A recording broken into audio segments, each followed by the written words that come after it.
ইচ্ছে খুশি খুঁটিনাটি পেজের পক্ষ থেকে আজ আরও একটি নতুন কাজ ও গল্প নিয়ে চলে এলাম। তাহলে চলো শুরু করা যাক। কথায় আছে, ইজ্জত যায় না ধুলে আর স্বভাব যায় না মোলে।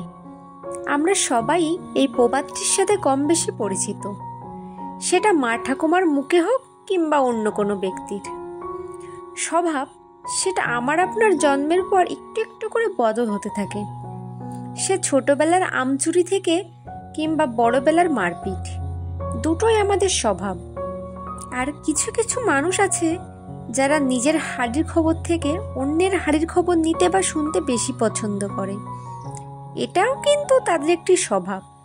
কিন্তু এই স্বভাবের উৎপত্তি কোথা থেকে হয়েছে আদেও আপনি জানতে পারবেন না। তাদের নিজের বাড়িতে ঝড় হয়ে গাছপালা উল্টে যাক, বাড়িঘর ভেঙে যাক, তাদের কিচ্ছুটি যাবে না, আসবে না। কিন্তু আশেপাশে কারোর একটু পাতা খসে পড়লে তাদের মাথা ব্যথার শেষ নেই। তাই এমন মানুষের থেকে দূরে থাকুন, সুস্থ রাখুন নিজেকে, কারণ যে কোনো রোগ আপনাকে ধরতে না পারলেও এরা ঠিক আপনাকে ধরে নেবে। ধন্যবাদ সকলকে। কাজটি ভালো লাগলে পেজটিকে লাইক, ফলো, শেয়ার করে সাপোর্ট করুন।